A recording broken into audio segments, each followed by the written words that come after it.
this is my review of Samurai Flamenco.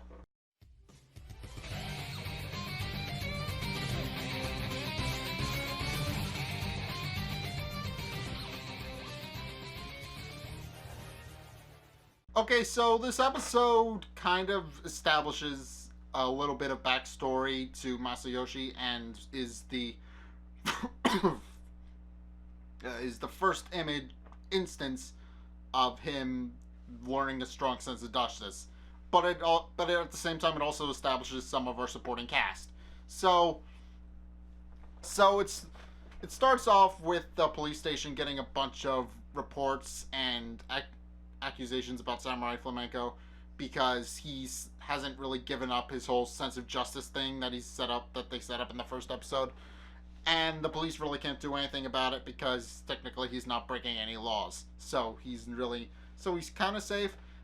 Although Goto over here is involved somewhat in the conversation and brings it up to Masayoshi when he next sees him, which happens to be later that night, and the two meet up and go back to Masayoshi's place to eat some curry.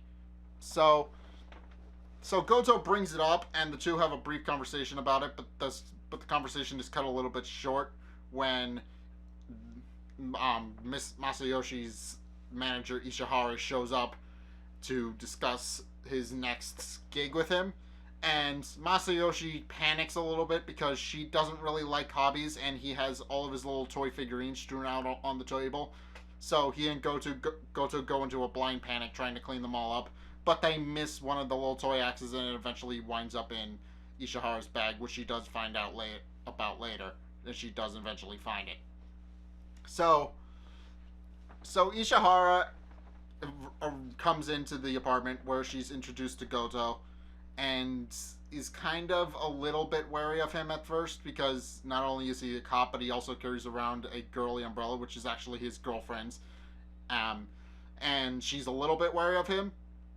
And then Masayoshi escorts Goto out, and they start discussing the new photo shoot that's coming up and the new gig that he has. So what he's going to be doing is he's going to be going to a musical shoot for the song Dateline by Triple M, consisting of Mari Maya, Mizuki Mizuria, or something along those lines. I forget. Hold on, I got it open here. Hold on. Mizuki Misawa, that was her name, and Momo Morita, or Mo Morita, or Momo Morita, more or less. But they're introduced as like the supporting song characters. And fun fact, Daytime actually is the ED for the first couple episodes of the series. So that's actually a little bit interesting. There's like in canon, it's written by this musical group, and it's played at the end of every episode. And I find that really funny. I find that hilarious because now they've established that these three girls have indeed written most of the music for the ending EDs for the entire series, for the most part. Even though they're actually written by a group of people in the studio who created the music specifically for the anime, and I love that. That's a really nice little touch and a little bit of world building. So Masayoshi is obviously a little bit nervous and on edge because this is his first time really appearing on camera as a cameo role. His job is to just bring Mari Maya her mic and then leave. That's all he has to do, but he's such a nervous wreck that he's having trouble doing it and focusing on it. So he starts humming the theme of Red Axe to himself to calm his nerves, which Mari Maya eventually overhears because he eventually starts singing out loud, and she stops him. It's revealed later why, but she does stop him, which means that they have to end the shoot and redo it again. And Mari Maya immediately apologizes for stopping him and grabbing onto him so suddenly like that. And then the next day, same thing happens. Somebody reports Samurai Flamenco for his indecent behavior, but it's what actually happened was he fell asleep and fell in front of a girl, and she mistook it as him trying to look up her skirt. So because he was kind of tired, he had been there for a while and was kind of just waiting for something to happen. So he kind of just fell asleep and then fell over.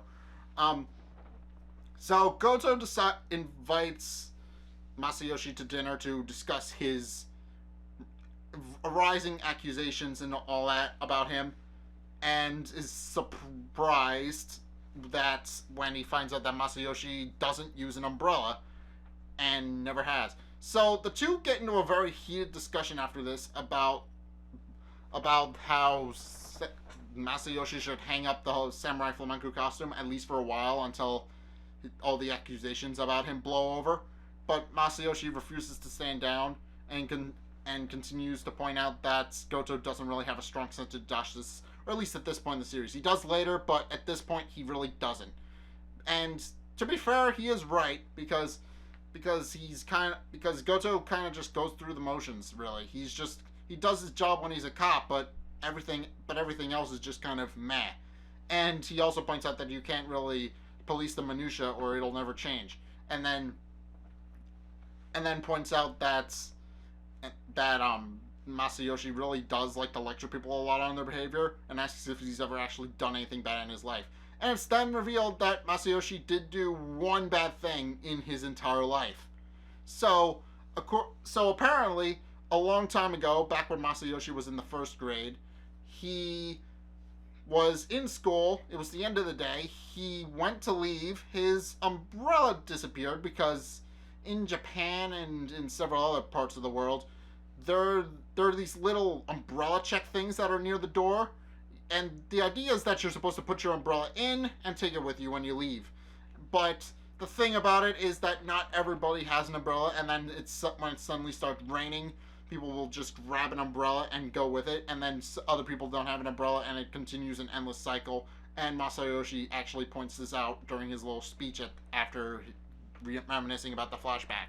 So Masayoshi points out that when he was in the first grade, that very thing happened to him, and so he took a random umbrella from the umbrella check and returned the next day, only to find out that one of his classmates actually got sick, and his grandfather made him go to his classmate's house and apologize. And after seeing his classmate / friend bedridden and unable to move, realized the severity of his actions and decided to never carry an umbrella again. Well, and that was what sparked his strong sense of justice.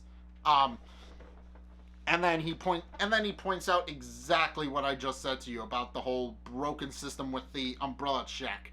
That people will put in an umbrella, then it'll suddenly start raining. People will take out the umbrella and leave, and then some people don't have an umbrella, so they take a different umbrella and then leave, and it becomes an endless cycle until eventually everybody has stolen an umbrella at least once.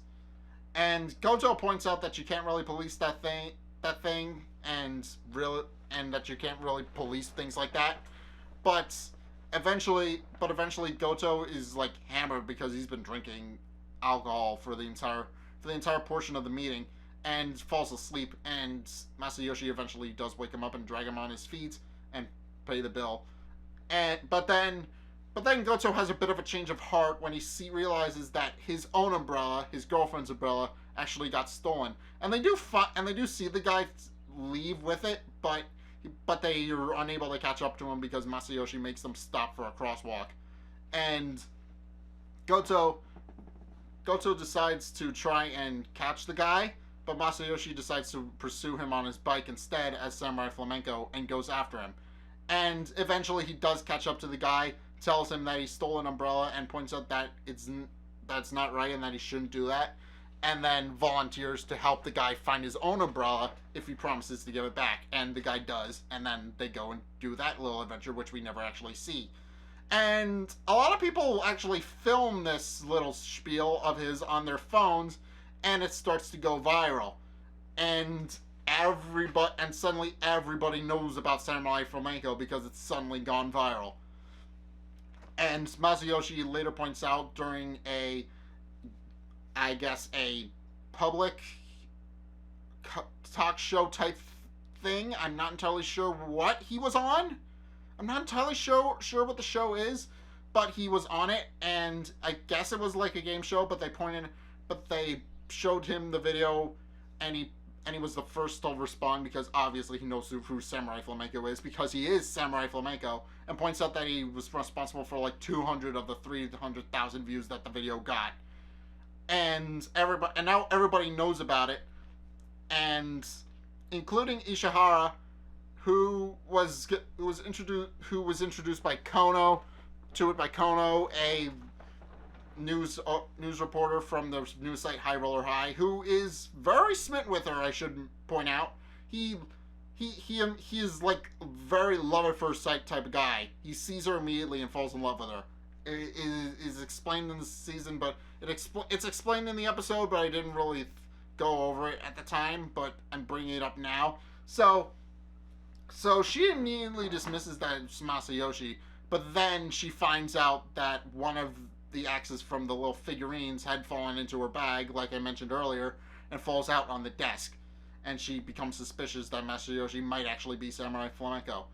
Also, one of the people who was watching the little program that Masayoshi was on was Mari Maya, who then does the red axe stand, and it's implied that she is an otaku and does indeed love classic anime like that. So that's actually kind of amazing. But yeah, this episode for the most part just explains like that the first ever bad thing that Masayoshi ever did, and it would eventually set him on the life he tries to live now to eventually become a hero. And it also sets up some of our remaining cast, with the exception of 2 who will come in the next couple of episodes. But for the most part, we have our side cast, and that's mostly what this episode does. And it introduces the side cast of the episodes while also giving Masayoshi a bit of a backstory as to why he decided to become the champion of justice that he is now. So, if you guys did indeed enjoy this episode of Samurai Flamenco and my review of it, then what did you guys think? Let's get a discussion going in the comment section down below, or over on my Discord server, link in the description. Anyway, thank you guys so much for watching. If you enjoyed, be sure to like, comment, and subscribe. Also, be sure to follow me on Facebook and on Twitter in the description below so you can keep up to date with what's going on with the channel, because I don't always post channel updates over here, and I usually post them over there, so be sure to check those out. And also, if you want to help support the channel, then be sure to check out my Patreon in the description below as well. It's only a couple bucks a month, and each tier has a bunch of different perks that you can show off to your friends, while at the same time giving you some benefits as well that you can take advantage of. Wink. And yeah, just check that out. It's only a couple bucks a month, and it really helps me out. So if you guys want to show your support for the channel, then be sure to check that out in the description below as well. But anyway, thank you guys so much for watching, and until next time, I'll see you guys in the next video. Peace!